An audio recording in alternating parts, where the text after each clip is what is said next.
Hello and welcome to my channel Catholic Psychology. You're with David King. Today I want to follow on from my previous videos where I talked about the belief systems that are out there in the world and the logics behind them, and I want to now go into how these manifest in psychology. In psychology, we have what is known as the Big Five personality traits, and this is supposed to measure how people value things and basically how their belief systems manifest into their personality. Okay, so what are the Big Five personality traits? There is openness to experience, there is conscientiousness, extroversion, agreeableness, and neuroticism. So let's take you through what these all mean and what they measure. So first, openness to experience. This is about measuring curiosity, creativity, and a willingness to try new things. It's a scale that is measuring people on a spectrum of how imaginative someone is versus how traditional someone is. So let's explain that. If someone is highly open to experience, they're willing to try new things. They will basically be open to go, I might not have the best way to do things right now. There may be things that I can change, that I can try, that will give me better outcomes than what I'm currently doing. So they're very willing to engage with new things, new ideas. They're very curious, they're very creative, and willing to try new things. That's someone who's very, very open. They don't really put a restriction on themselves in where they get their joy from. They're trying to search and explore all possible pathways. That's a very open person. And then you've got a very traditional person, who is someone who is very low on openness. They put value in things that have worked in the past, things that have been shown to succeed, and they basically say, like, there's a lot of value in things that have worked in the past because they use the fact of how long something has repeatedly given positive outcome. And say, for example, people put value in tradition, like things like marriage or things like religion, and things that have lasted generations without really failing. Things that people have always been able to rely upon to give them sort of value and meaning out of life. So a traditional person is someone who focuses more on what has worked in the past. So that's the difference between a very open person and a very traditional person. Next, we're going to talk about conscientiousness. So what this measures is organization, responsibility, and dependability, and it's measuring on a spectrum of how organized and how impulsive someone is. So what does this mean? Well, someone who's highly conscientious, what that represents is someone who puts a lot of thought and a lot of consideration behind what their actions are, what their behaviors are. So they're not just going to consider themselves, they're also going to consider others, they're going to consider the impact on environment, they're going to consider a whole factor of things, and they'll spend a lot of time before they make action. So someone who's highly conscientious is someone who is very, very much about trying to optimize outcome through consideration. That's a conscientious person. They want the best outcome, and they try to process that through evaluating everything around them and the possible negatives and positives in what could happen. So that's a highly conscientious person. Someone with low conscientiousness is someone who goes, I have all of these impulses or these new thoughts that I want to or desires or wants, and they just go after it. They're just they're very efficient in pursuing what they want, and they work on impulse. They go, this is something that I think will feel good, or that I will maybe experience something that I want out of this, and they don't hesitate. They don't really value or consider what might come of it if their initial thought is that there is potentially something to gain there.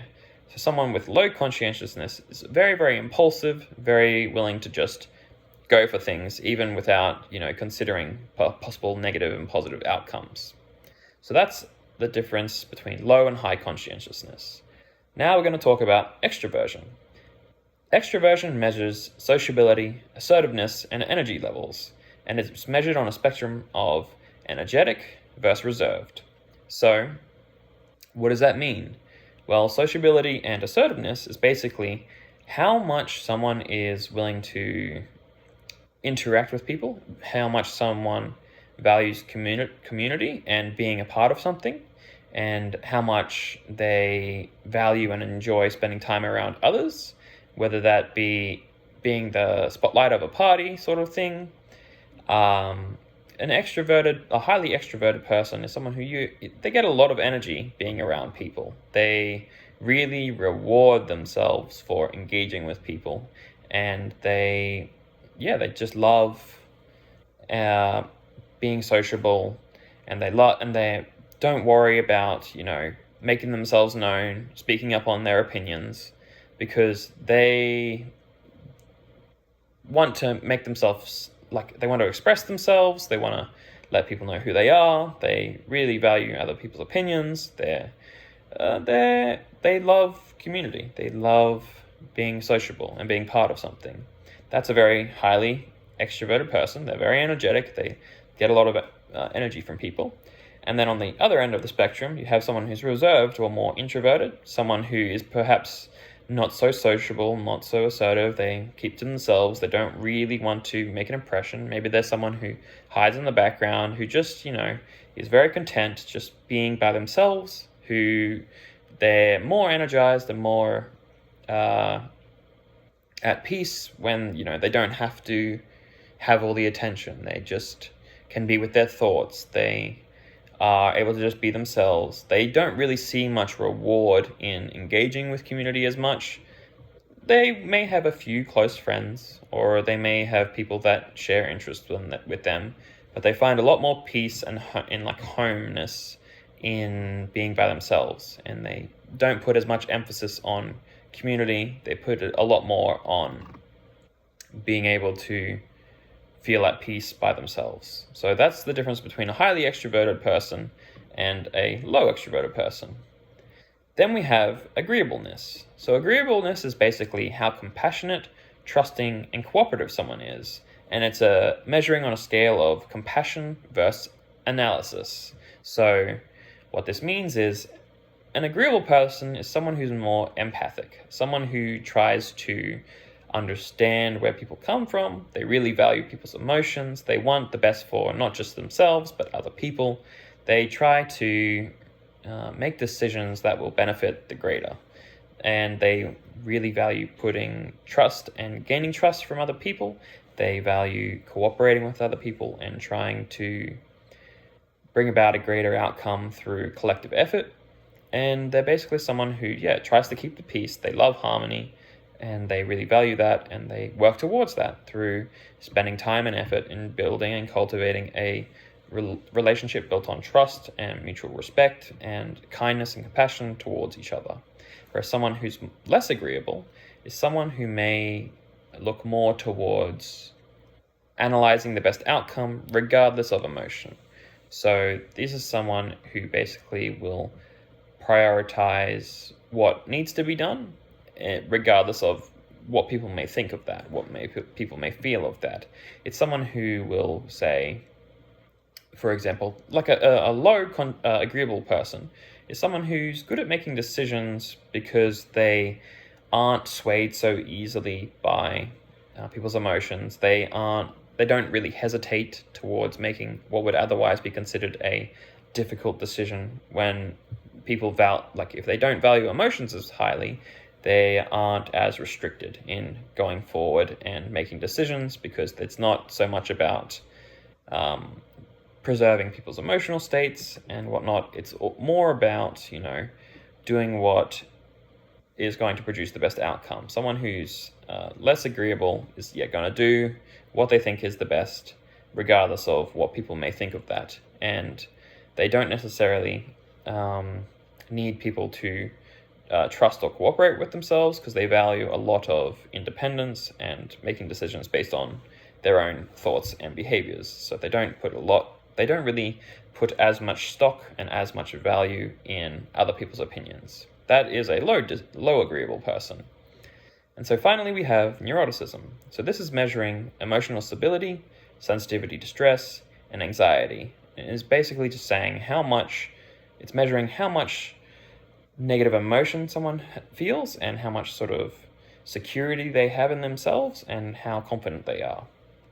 So someone with high neuroticism is someone who is very emotionally unstable. They're very sensitive to stress. They're very highly likely to experience negative emotion and anxiety and things like that. So in studies, we have found that women tend to be far higher on the neuroticism spectrum. They experience negative emotion and they're far more sensitive to stress than men are. And neuroticism is basically just saying, overall, if you were to take your positive and negative experiences, how much do you tend towards negative emotion? And so men tend to fit into a category of like a more smaller range bell curve than women do. Women have far more extremes when it comes to positivity and negativity. And so neuroticism is basically just, it's a measure of how much negative emotion you feel, and that's related to how unstable your emotions are, how sensitive to stress you are, and how anxious you may feel. And so someone with low neuroticism is someone who basically doesn't really experience much negative emotion. They're very secure in themselves. They have a consistent emotional state. They're good at regulating their emotions. They're good at dealing with stress, and they don't really feel anxiety behind it. And so, that's neuroticism. A high neuroticist person, will have more negative emotions, will be very anxious, and someone with low neuroticism, very stable, very calm, very at peace, very, sort of a more baseline emotional state. And so that's 5 personality traits. And one thing before I finish up, just like what I've said with creating behaviors and habits, all of these traits, you may be at one place at them at a time, but that can always change. And that all comes down to where you start putting your rewards and your punishments. Someone who may not be as open, if they start to reward themselves for trying new things, they can move themselves more towards being open. Or vice versa. If someone wants to be more closed-minded, they start to reward themselves by putting in value in tradition. And this works for all of these personality traits. You aren't stuck or fixed in any one position. The moment you want to change, or the moment you want to value certain things a little bit more, you can reward yourself for that, or you can punish other things, and you can move where you are on this spectrum. And so everyone can change. It all comes down to where you decide to put value and punishment in the future. And that's how you change as a person if you want to. And so don't just think that you're always going to be some sort of person and that's that. If you want to make a change, you want to become a different person, you can always do it. Anyway, that's all. So I'll see you next time on Catholic Psychology.